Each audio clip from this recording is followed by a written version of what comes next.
Então, nessa ação penal 506, 31, 30, 17, depoimento do senhor Delcídio do Amaral Gomes. Excelência, defesa de Luiz Inácio Lula da Silva gostaria de apresentar a contradita usando dos mesmos fundamentos já apresentados nesta audiência. Perfeito. Da mesma forma, a defesa de Juliano Eduardo. No mesmo sentido, a defesa de Antônio Palocci, excelência. Perfeito. Do mesmo modo, a questão já foi vencida em relação aos outros. Eu faço remissivas as minhas razões, ficando registrada a contradita, mas sendo tomado o compromisso. Senhor Delcídio, o senhor está aqui nesse processo na condição de testemunha. Além disso, o senhor teria celebrado um acordo de colaboração com a Procuradoria-Geral da República, que foi homologado pelo Supremo Tribunal Federal. É isso mesmo? É isso mesmo. Senhor Delcídio, por essa sua dupla condição de testemunha e de colaborador, eu vou advertir ao senhor que o senhor tem um compromisso com a justiça de dizer a verdade e responder as questões que lhe forem feitas, certo? Perfeito. Deixar claro ao senhor Delcídio, que a justiça interessa apenas aqui a verdade, nada o senhor deve excluir, nada o senhor deve exagerar, certo? Perfeito. Senhor Delcídio, restou convencionado no início dessa audiência que o senhor teria prestado um depoimento aqui numa ação penal, outra ação penal contra o ex-presidente Luiz Inácio, a 504-65-1294. Isso foi uma audiência aqui perante esse mesmo juiz em 21 de novembro de 2016. Restou convencionado que será aproveitado essas declarações que o senhor prestou naquela ocasião aqui para nós evitarmos perguntas repetitivas. Mas eu indago ao senhor, por conta desse aproveitamento, e antes de passar a palavra ao Ministério Público, algo que o senhor gostaria de retificar, algo que o senhor teria faltado com a verdade no seu depoimento anterior? Não. O depoimento é válido. Eu passo então ao Ministério Público. Senhor Delcídio, está juntado nestes autos desta ação penal, estão juntados 3 termos de declarações que o senhor prestou no bojo do acordo de colaboração premiada. Um no dia 28 de março de 2016, é o anexo 47. Um no dia 31 de agosto de 2016, é o anexo 63. E outro no dia 11 de outubro de 2016, o anexo 32. Eu pergunto se o senhor ratifica o teor das declarações que o senhor prestou nesses termos de depoimento. Ratifico. O senhor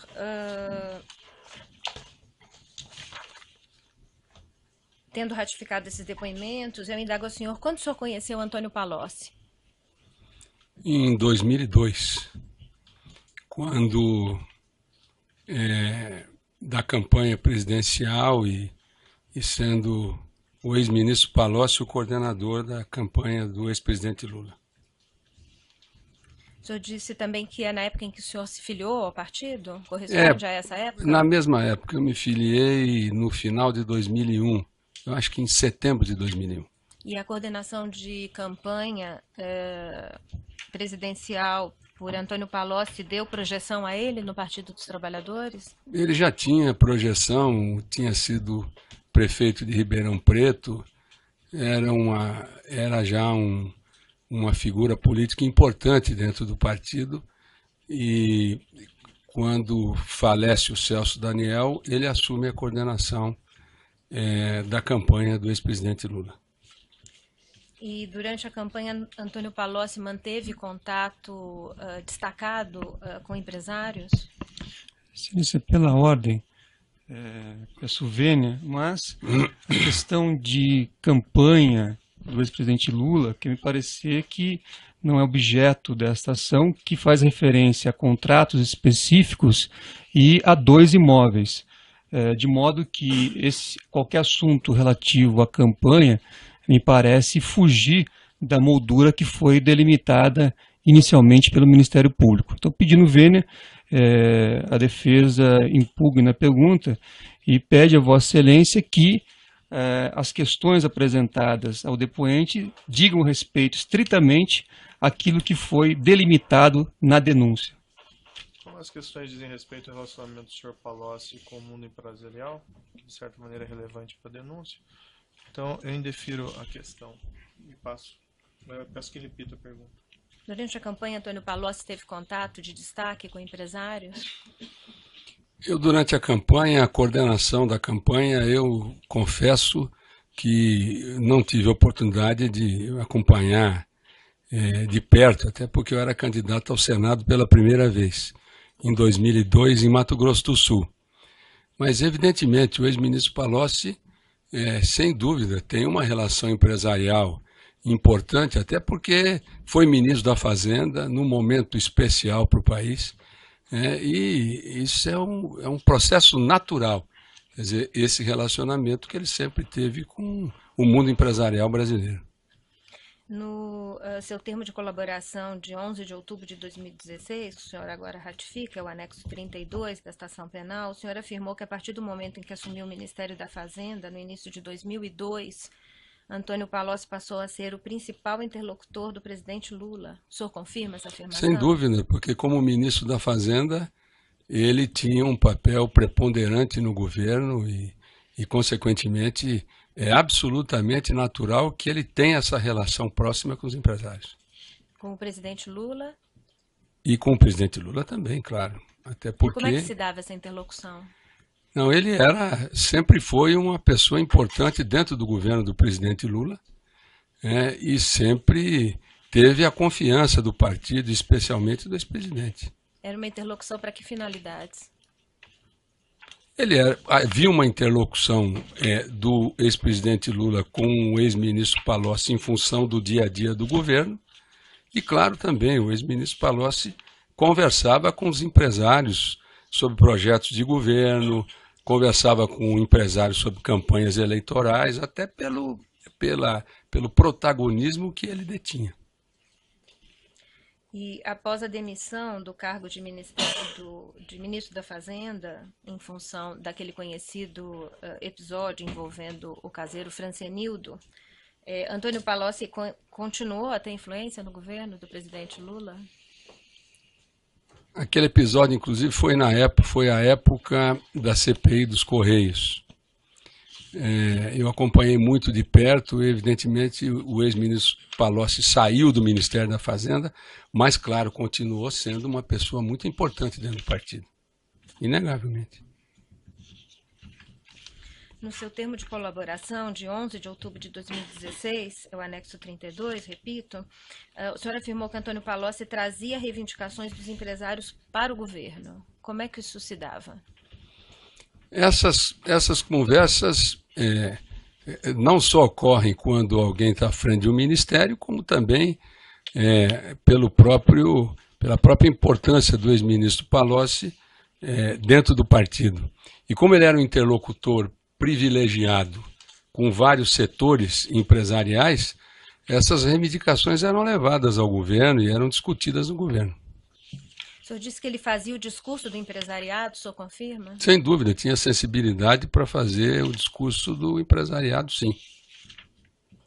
E como é que ele acompanhava esses pleitos depois que eram levados? Eu acho que existia uma... Esse detalhe eu não acompanhei, mas eu presumo, como ex-líder do governo... Não, né? mas aí, não, se o senhor não acompanhou, não presumi. Ok. E o senhor se reunia com Antônio Palocci frequentemente? Não, eu não tinha... Eu tive encontros com o ex-ministro Palocci quando era ministro da Fazenda, depois o encontrei pouquíssimas vezes, ou raras vezes. Não tinha mais muito contato. O senhor disse que ele fazia a ponte com o empresariado. Sem dúvida. E nessa ponte com o empresariado, qual é o seu conhecimento sobre a relação de Antônio Palocci com o Grupo Odebrecht? Tinha uma boa relação com o Grupo Odebrecht e com outras empresas também, não só com o sistema de construção, né, com as empreiteiras, mas também com bancos. Com quem do Grupo Odebrecht? Ele tinha um diálogo com o Marcelo, o próprio Marcelo, muitas vezes me disse isso. Marcelo Odebrecht disse Marcelo, isso, senhor? Tinha relações com o Palocci, claro. Em que ocasiões? Não, eu não acompanhava isso de perto, mas sempre o Marcelo me dizia da interlocução do ex-ministro Palocci com o Odebrecht. No termo de colaboração de 11 de outubro de 2016, o senhor afirmou que Antônio Palocci também teve papel de destaque na arrecadação de recursos para a campanha eleitoral de 2010. prometendo atendimento aos projetos dos empresários no governo. O senhor confirma? Eu essa sua confirmo, ele assertiva? teve um papel preponderante na arrecadação dos recursos para a campanha em 2010. De que forma? Eu não acompanhei de perto, não acompanhei o processo em si, porque em 2010 eu era candidato à reeleição ao Senado. Mas, evidentemente, a gente sabe que as doações que ocorreram e toda a estrutura de campanha, o ministro Palocci teve um papel muito importante. E sobre a relação do ex-presidente Lula com Emílio Odebrecht, o senhor tem conhecimento? Tinha conhecimento em função de vários líderes do partido comentarem conosco isso. E o próprio Marcelo, né, nos contatos que tinha com ele, reconhecia isso, essa proximidade do Emílio Odebrecht com o ex-presidente Lula. E não é de hoje isso aí. Isso é desde as primeiras campanhas do ex-presidente Lula. Sempre ele teve uma relação muito próxima com o Emílio. E o senhor tem conhecimento de que Antônio Palocci continuou a ter contato com o ex-presidente Lula depois de deixar a Casa Civil em 2011? Sempre teve contato. Algumas vezes até, quando ia ao Instituto Lula conversar com o ex-presidente Lula, eu encontrava o ex-ministro Palocci. Ele tinha diálogo, sim, com o ex-presidente. E o ex-presidente, pelo papel que desempenhava, inclusive como um líder do Partido dos Trabalhadores, uma pessoa que sempre teve voz dentro do partido, ele estabelecia essa relação muito próxima com as lideranças. Eu mesmo vi algumas vezes o ex-ministro Palocci lá no Instituto Lula. Mais de uma vez? Mais de uma vez. Não conversei com ele, eu vi que ele estava lá no Instituto Lula e, claro, para conversar com o presidente Lula. No depoimento que o senhor ratificou, prestado em juízo no dia 21 de novembro, o senhor afirmou que o arrecadador do Partido dos Trabalhadores na Petrobras era o diretor de serviços Renato Duque. Reafirmo isso. Antônio Palocci tinha contatos com Renato Duque? O contato com o ex-diretor Renato Duque era feito prioritariamente pelo ex-tesoureiro do PT, pelo João Vacari. Mas eu não elimino a possibilidade de contatos mais rarefeitos, mas contatos também do diretor Duque com o ex-ministro Palocci. O senhor não elimina, mas o senhor não tem conhecimento? Não tenho conhecimento, mas com o Vacari, com absoluta certeza, e dentro daquilo que o Renato Duque desenvolvia na diretoria de serviço. Isso é inegável.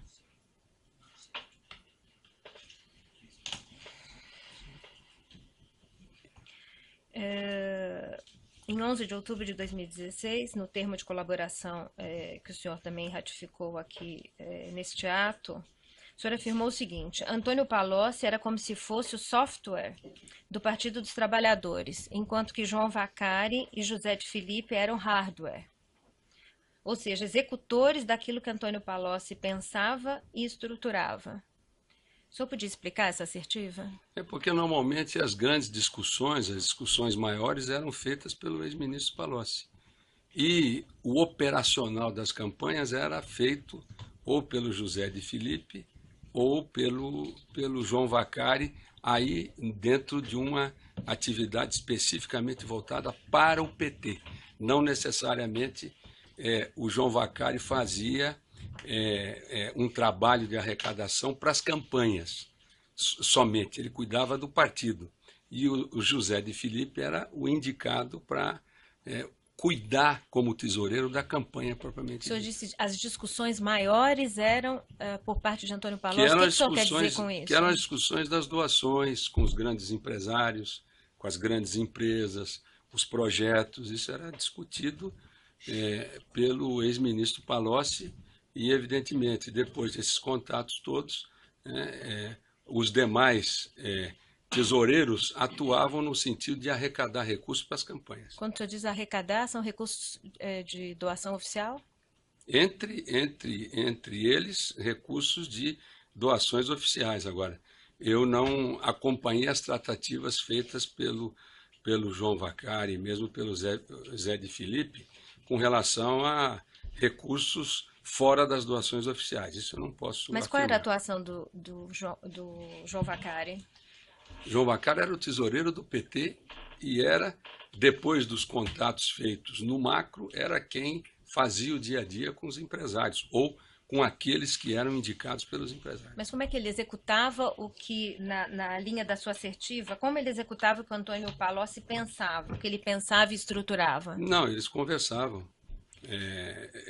Nunca presenciei, mas o próprio João Vacari, por diversas vezes, me disse que ele, inclusive, usava uma expressão, o doutor Antônio.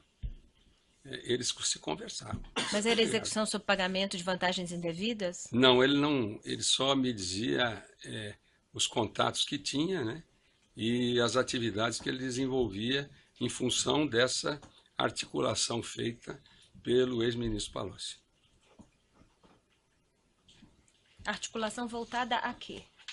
Há doações, e evidentemente eu nunca participei diretamente do processo, né, mas com certeza nem todas as doações e nem todos os recursos para as campanhas eles foram feitos de maneira oficial. Aliás, as investigações todas da Lava Jato têm deixado isso muito claro. Então, você está se referindo à propina?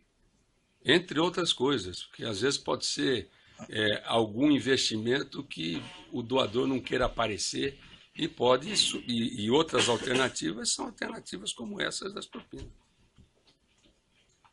O que o senhor sabe dizer a respeito de Branislav Contic? Qual era a relação dele com Antônio Palocci? Não, ele era uma pessoa de confiança do ex-ministro Palocci, mas eu tinha muito pouco contato com o Branislav. Não sabia quem era, tinha estado algumas vezes comigo, até quando o ex-ministro estava à frente do Ministério da Fazenda, mas não tenho nunca tive muitos contatos com ele, mas é uma pessoa de absoluta confiança.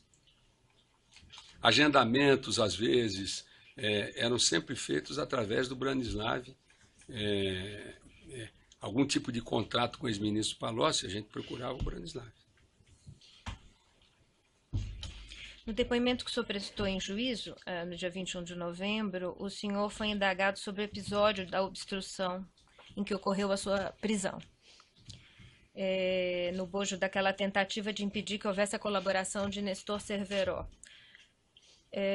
E no depoimento que o senhor prestou ao Ministério Público no dia 31 de agosto, a respeito desse mesmo tema, o senhor disse que foi chamado no Instituto Lula pelo ex-presidente. Excelência, pela ordem, pedindo vênia, eminente procuradora, esse tema, como todos nós sabemos, é objeto de uma ação penal que tramita em Brasília, na qual, inclusive, o aqui depoente já prestou suas declarações, e também o próprio Nestor Cerveró, que negou tudo.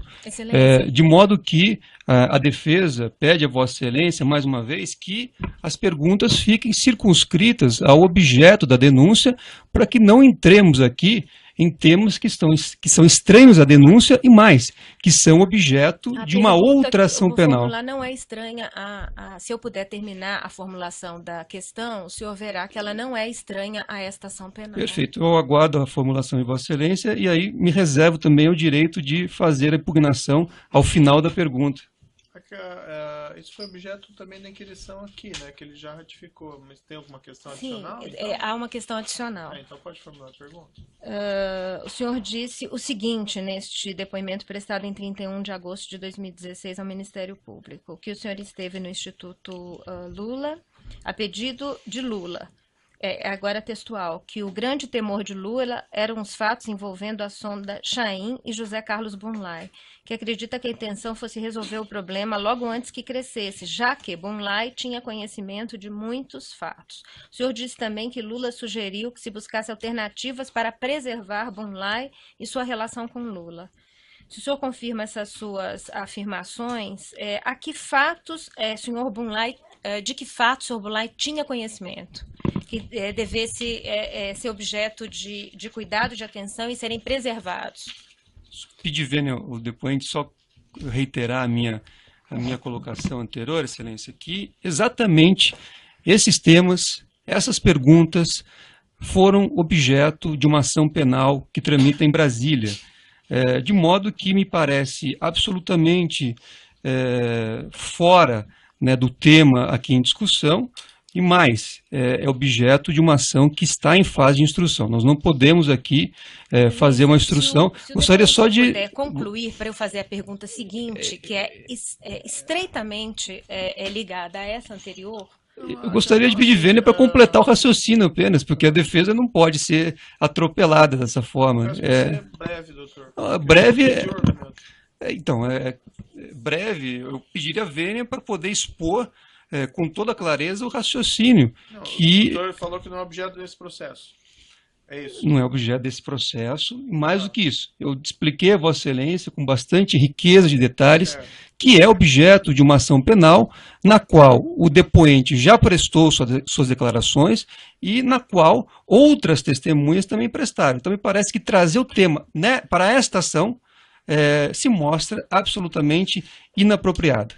Por ter alguma relevância incidental, eu vou permitir. Então, o senhor pode responder.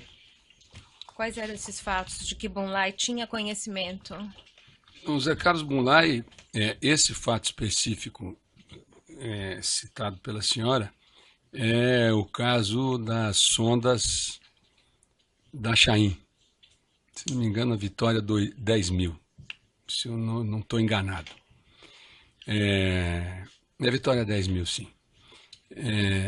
E foi objeto de uma conversa que tive com o ex-presidente Lula, como eu afirmei, né? O Zé Carlos Bunlai tinha um papel muito importante. Eu conheço bastante o Zé Carlos Bunlai, ele é do meu estado, né? E o Zé Carlos Bunlai conheceu o ex-presidente Lula na campanha eleitoral de 2002, numa gravação que foi feita numa fazenda do Zé Carlos Bunlai, apresentado pelo ex-governador Zeca, do PT. E o Zé Carlos Bunlai era uma pessoa, efetivamente, de confiança do presidente Lula. Não só com relação a essa operação, mas era alguém que dialogava não só com o presidente, mas com a família também. Ele tinha muita proximidade com o ex-presidente Lula e com a família, sem dúvida nenhuma. E nunca escondeu isso, porque falava para todos nós sistematicamente sobre os encontros que tinha com a família. O senhor afirmou que ele era um conselheiro da família? Era um conselheiro, sim. Era uma pessoa que estava lá à disposição para resolver os problemas do dia a dia e acompanhava muito bem como é que as coisas se desenrolavam no dia a dia do ex-presidente Lula e, por que não dizer, da família também. E em depoimento de 28 de março ao Ministério Público, quando indagado sobre José Carlos Bunlai, o senhor disse o seguinte, que Bunlai comentou com o depoente que tinha que estruturar o Instituto Lula, ainda no mandato de Lula, para que o ex-presidente tivesse um local para se estabelecer após o final do seu mandato. Depois, prosseguindo, o senhor disse que Bunlai comentou com o depoente primeiro sobre o Instituto Lula, contemporaneamente aos fatos, e depois sobre a reforma do sítio. O senhor confirma essa assertiva? Ele me falou, aliás, a primeira vez que eu ouvi falar do Instituto Lula foi através desse diálogo que eu tive com o Zé Carlos Bunlai, quando ele me falou que estava trabalhando na estruturação do Instituto Lula, né, que, na verdade, é um procedimento que outros presidentes também adotaram, né? Mas eu soube desse projeto pela primeira vez através do Zé Carlos Bunlai. E o que era o estruturar o Instituto Lula? Era ter um local onde o ex-presidente Lula exercesse atividades políticas, recebesse as pessoas. Pelo menos o meu entendimento é esse, né? Então, ele trabalhou na organização, na estruturação do Instituto Lula, e com relação ao sítio especificamente, ele me contou uma história que ele tinha sido convidado para... Peço vênia, só para interromper o depoente, que na verdade a questão do sítio também não é objeto desta ação penal, inclusive há um procedimento específico. Então eu pediria mais uma vez que Vossa Excelência observasse os contornos dessa ação penal para que não entremos em outros procedimentos ou outros processos. Acho que o sítio não interessa muito, né? Não. Então, no sítio eu não tenho esse detalhe. O que o Ministério Público quer saber é o que mais lhe foi dito sobre essa questão de estruturar o Instituto Lula. Que detalhes outros lhe foram dados sobre esta solicitação de que Bunlai Ele me disse que eles estavam procurando. contribuísse para... Ele me disse que estavam procurando uma área, né? Me falou que a Odebrecht, ele tinha procurado a Odebrecht para a estruturação do Instituto Lula,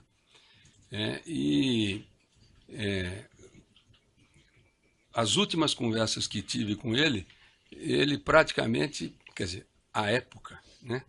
Depois eu me encontrei com ele em outras situações, mas era o objetivo de, no curto prazo, colocar o Instituto funcionando para que o ex-presidente Lula, saindo do governo, tivesse um espaço para continuar suas atividades.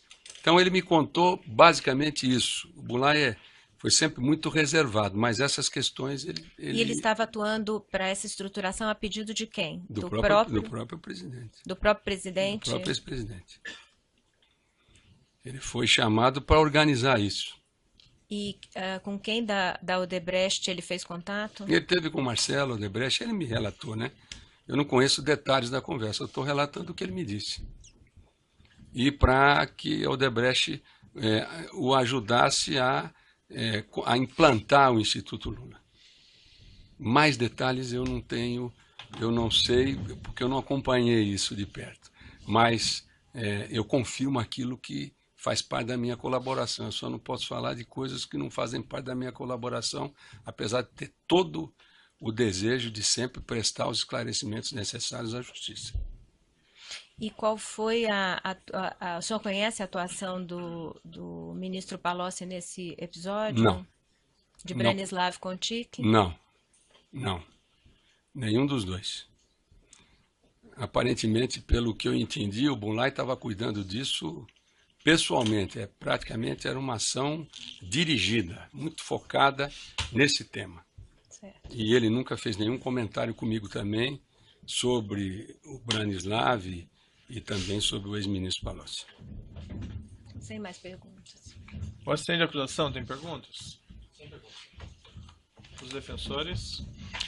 Sim, Excelência. Pela defesa de Luiz Inácio Lula da Silva, gostaria de perguntar inicialmente ao depoente se, além de ter feito colaboração com o Ministério Público do Brasil, se há colaboração também com autoridades de outros países. Não. O senhor chegou a ser procurado ou recebeu alguma proposta, o senhor ou aos seus advogados ou representantes de autoridades de outros países para essa finalidade? Na verdade, houve foi enviado um ofício do Departamento de Justiça dos Estados Unidos para o STJ, solicitando a minha oitiva. Inclusive, essa oitiva ela ocorreu em Campo Grande, no meu estado. E foi uma oitiva deserta, até porque eles queriam detalhes, eles queriam informes da Operação Lava Jato e interpretaram que eu talvez pudesse ampliar os conhecimentos deles com relação a essa questão, e eu simplesmente mostrei ao longo da audiência que o processo que eu respondo é por obstrução de justiça e, portanto, eu não tinha os detalhes que a própria Operação Lava Jato já investigou, já tomou conhecimento, enfim,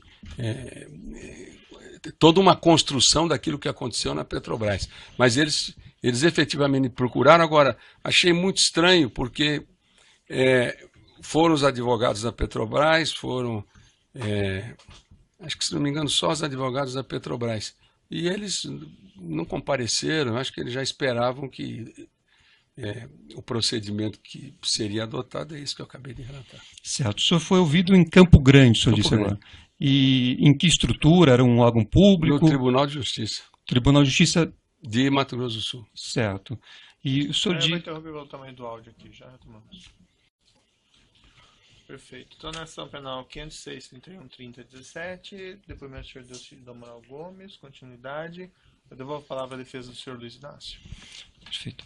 Então, eu estava perguntando ao senhor se, por ocasião desse depoimento que o senhor disse que prestou em Campo Grande para o órgão americano, quem estava presente?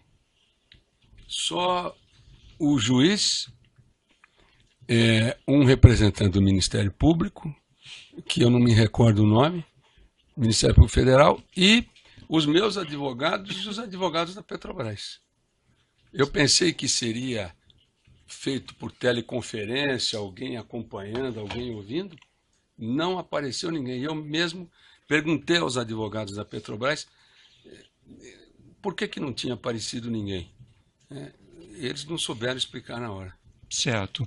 E nesse depoimento o senhor foi indagado em relação a supostos ilícitos envolvendo a Petrobras.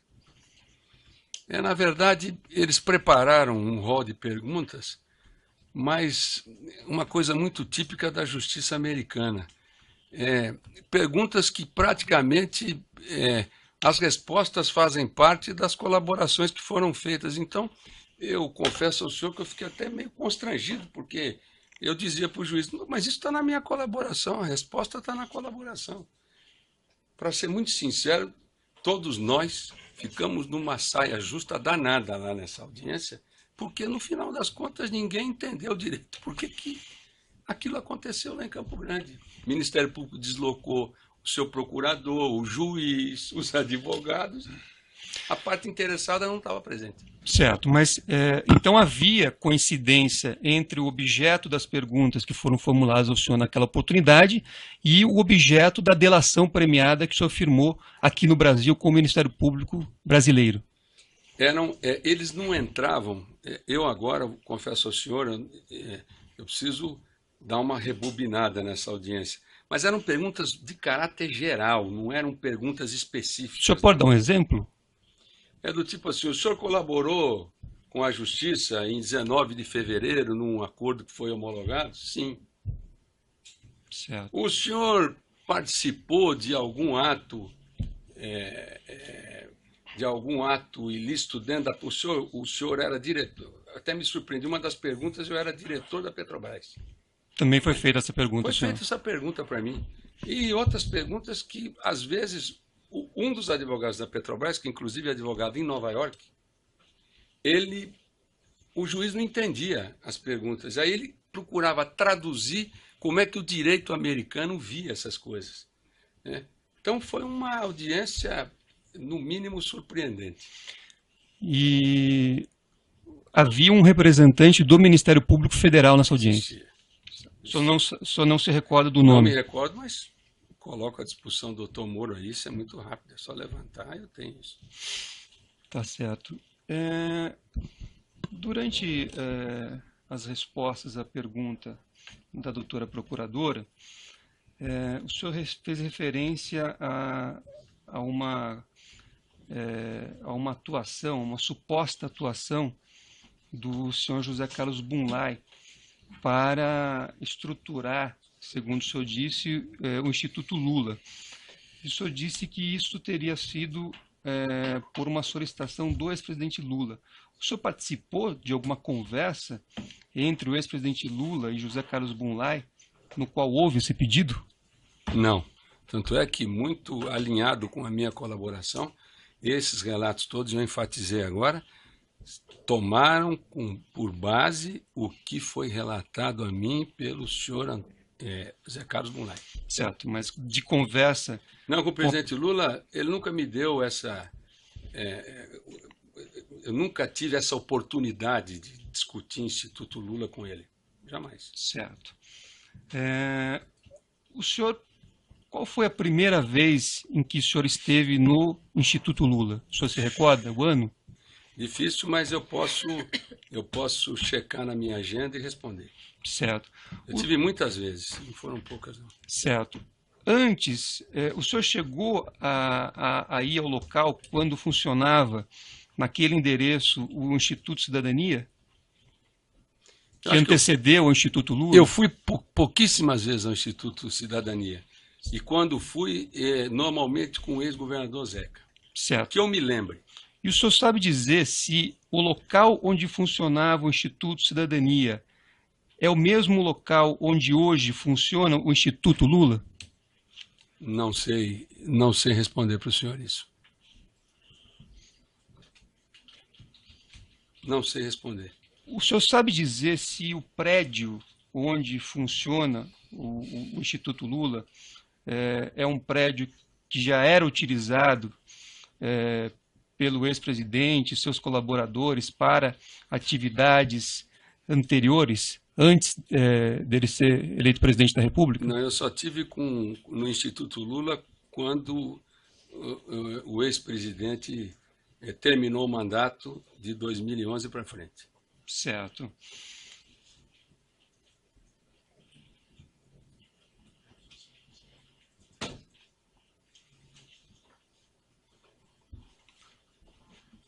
O senhor sabe dizer se dessas que o senhor chamou, né, de tratativas do senhor José Carlos Bunlai para estruturar o Instituto Lula, se isso resultou, se foi entregue ao Instituto Lula alguma nova sede? Não. A única coisa que o José Carlos Bunlai dizia para mim era que ele estava cuidando especificamente da implementação do Instituto Lula. Mas eu nunca me interessei em saber exatamente onde era, os desafios, nunca me interessei por isso, não. Mas repito aqui o que ele falou para mim. Certo, mas então textualmente. O desfecho disso o senhor não tomou conhecimento, não sabe se foi entregue algum prédio para o Instituto Lula em virtude dessa atividade do José Carlos Bunlai? Não, o que o José Carlos Bunlai me disse que, quando terminou o governo, que a missão dele tinha sido cumprida com relação ao Instituto Lula. Eu nem entrei em detalhes. Certo, mas o senhor não sabe dizer se ele teve alguma atuação para entregar um prédio para o Instituto Lula? Não, ele quando disse para mim, ele falou de uma maneira muito geral, eu estou cuidando do Instituto, da implementação do Instituto Lula. E assim ficou. Tá certo. Sem mais perguntas, Excelência. Outros defensores têm indagações? Defesa Antônio Palocci, Excelência. Boa tarde, senhor Delcídio. Boa tarde. O senhor poderia informar ao juízo se o senhor tem conhecimento a respeito dos fatos que são narrados aqui nessa denúncia, nesse processo crime, que justifica a audiência de hoje? Que é a questão do Instituto Lula? Na verdade, a aquisição de 2 imóveis. Não, eu acabei de responder claramente com relação a isso. As informações que eu tenho, e sendo fiel à minha colaboração, e sempre à disposição da Justiça, o meu testemunho é o que o Zé Carlos Bunlai me relatava com relação ao Instituto Lula. E eu nunca ouvi do Zé Carlos Bunlai, pelo menos com relação a mim, qualquer referência ao ex-ministro Palocci. Perfeito. Estes fatos aqui retratados também não fazem parte dos seus anexos entregues à Procuradoria da República. Correta essa minha afirmação? Sem dúvida nenhuma. Sem mais perguntas, Excelência. Outros defensores têm indagações? Esclarecimentos muito rápidos do juiz. O senhor mencionou a respeito desse papel do senhor Palocci em arrecadação de valores de campanha. O processo aqui em específico tem por objeto supostos acertos de propina, de vantagem indevida entre o Grupo Odebrecht e o senhor Antônio Palocci em prol do Partido dos Trabalhadores. O senhor tem conhecimento a respeito desses fatos específicos? Não, nesse fato específico não, doutor Moro. Mas tenho certeza que o ministro Palocci era uma pessoa muito influente nessa área de arrecadação, mas nunca fui do grupo do ministro Palocci, eu nunca convivi com ele no dia a dia. Apesar de reconhecer a importância que ele teve, a importância que ele tinha no diálogo com o presidente Lula. O senhor me permite só acrescentar um detalhe pequeno. Além da influência que o ex-ministro Palocci sempre teve, né, no partido e como ministro da Fazenda no governo Lula, eu que vivi, por exemplo, a CPI dos Correios, Eu conto até isso de uma forma mais resumida, procurador, nos meus depoimentos. Eu tive, inclusive, uma situação com o Marcos Valério reclamando de uma suposta indenização que ele teria que receber para se calar. E logo quando recebi essa informação, eu tive uma conversa com ele como presidente da CPI. Certo, mas o que tem a ver com o Palocci? Não, eu alertei, eu procurei o presidente Lula e disse, olha, presidente, eu quero ser muito rápido, eu disse a ele, o senhor não precisa nem se preocupar com o tempo, eu vou falar rapidamente, eu ouvi coisas de Minas Gerais que são complicadas. E para o senhor ver a importância do ex-ministro Palocci. No dia seguinte, o ministro Palocci me liga e diz assim, você esteve com o presidente Lula? Ontem tive. A conversa foi boa? Para mim, pelo menos, eu tirei um peso da consciência. Agora, para ele, eu não sei se foi boa. Aí ele disse assim, eu agora vou cuidar desse assunto. Então, é uma pessoa que tinha intimidade e proximidade, inegavelmente. Certo. Quando o senhor falou ali da estruturação, da questão do Instituto Lula, eu não sei se eu entendi bem, mas foi mencionado pelo senhor Bunlai o envolvimento da Odebrecht? Ele falou para mim que ele tinha procurado o Marcelo para ajudá-lo na implementação do Instituto Lula. Ele falou para mim isso. Mas ajudá-lo financeiramente? Ele não falou, mas eu imagino que seria alguma coisa nesse sentido, porque vai procurar o Marcelo Odebrecht para fazer o quê? Pela ordem, Excelência, gostaria que Vossa Excelência pedisse a testemunha que se ficasse restrita aos fatos e não a ilações ou, enfim, conclusões que não são próprias do depoimento. Ele não detalhou, então, o que seria... Não detalhou. Mas, evidentemente, doutor Moro, estruturar um instituto não é uma coisa simples, mas, assim, fugaz. A pergunta é se ele não detalhou, ele nunca detalhou. Tá. E o Zé Carlos Bunlai, eu tinha uma conversa com ele assim, era como um jogo de xadrez. Cada um falava o mínimo necessário. Mas essas afirmações com relação ao Instituto Lula, ele me disse. Certo. Esclarecimento do juízo, então pode interromper a gravação.